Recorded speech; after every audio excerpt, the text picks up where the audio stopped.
నమస్కారం అండి. ఈరోజు నేను చేయబోతున్న వీడియో ఏంటంటే, బాబా గారి చావడి ఉత్సవం గురించి ఈరోజు నేను చేయబోతున్నాను.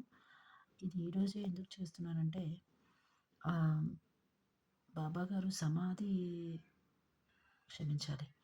బాబా గారి చావడి ఉత్సవము 1910 డిసెంబర్ 10వ తేదీ నాడున జరిగిందండి. అందుకని ఈరోజు దీన్ని చేద్దామని అనుకున్నాను. అందుకని ఒక వారం రోజులుగా ఆపాననమాట.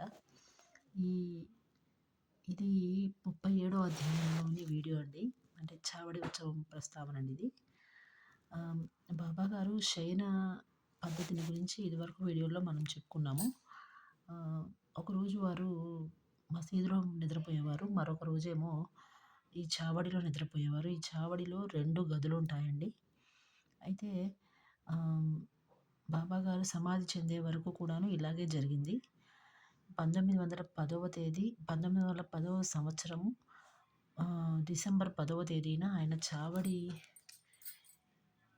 చావడి ఉత్సవం అనేది జరపడం ప్రారంభించారు. అయితే అది ఎలా ఉండేదంటే గనక చాలా కోలాహలంగా ఉండేదని చెప్తున్నారండి ఇక్కడ. బాబా గారి కటాక్షం వలన ఇప్పుడు దీన్ని మనము చెప్పుకోబోతున్నాము. ఈ చావడి ఉత్సవము సమయంలో బాబా గారు అక్కడ నిద్రించే సమయంలో అందరూ అక్కడికి బాబా గారి దగ్గరకొచ్చి చుట్టూ గుమిగూడి ఆయన చుట్టూ భజనలు, భక్తి పాటలు అన్నీ పాడుతూ ఉండేవారు. ఆయన్ని సంతోషపరచడానికి ఎప్పుడూ ప్రయత్నం చేస్తూ ఉండేవాళ్ళు.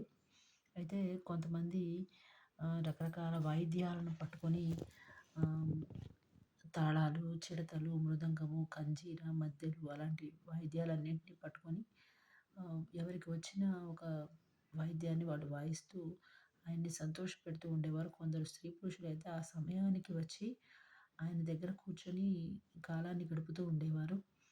ఇంకొందరైతే మసీదులోని దీపాలు సరిగ్గా వెలుగుతున్నాయా లేదా అని చూసేవారు. మరికొందరేమో పూలమాలలతో అలంకరించేవారు. మరికొందరు రథాన్ని అలంకరించేవారు. మరికొందరు గుర్రాన్ని అలంకరించేవారు. అలాగా మరికొందరేమో శ్రీ సాయినాథ్ మహారాజ్‌కి జై అని కేకలు పెడుతూ ఉండేవారు. మరికొందరేమో మసీదులో దీపాలు సరిగా ఉన్నాయా లేదా అని చూసేవారు.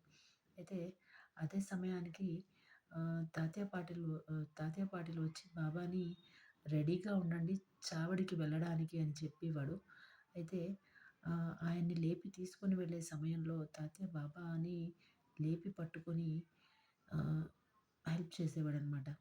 అయితే వాళ్ళిద్దరూ మామ అని అతను పిలిచేవాడు తాతయ్య బాబాని. వాళ్ళిద్దరూ చాలా సాన్నిహిత్యంగా ఉండేవారని ఇక్కడ చెప్పబడిందండి. అలాగే ఆయన ఎలాగా ఉండేవారు అంటే ఒక కఫ్నీ ధరించి చేతిలో సటకాని అలాగే ఆహ్, పొగ త్రాగుతూ ఉండేవారు కదా! సో, అది ఇంకా ఆహ్, ఒక తలకి పాగాలాగా కట్టుకునేవారు. ఆహ్, భుజం మీద ఉత్తరీయం వేసుకునేవారు.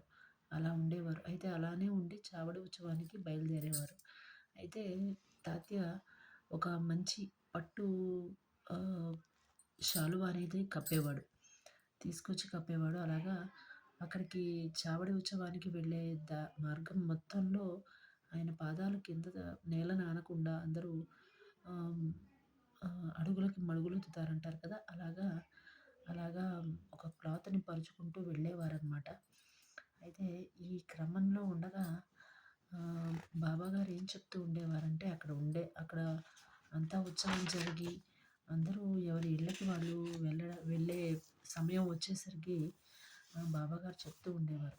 అంటే ఆ ఉత్సవంలోనే వాళ్ళు భోజనాలు అంతా చేసేవారు. అలాగే రకరకాలైన పాటలని సంతోషంగా ఆయన్ని ఉంచటము, వాళ్ళు ఉండటము, బాబాగారు చిందులేసి నాట్యం ఆడటము అట్లా అంతా చేస్తూ ఉండేవారు.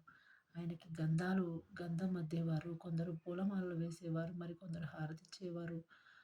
మరికొందరు చందనాన్ని పెట్టేవారు బొట్టుగా. మరికొందరు అట్లా రకరకాలు ఎవరికి భక్తి ఎలా తోస్తే అలా చేస్తూ ఉండేవారు. వాటన్నింటిని బాబా ఏం మాట్లాడకుండా స్వీకరించేవారు. కొందరైతే కిరీటం కూడా పెట్టేవారు తెచ్చి.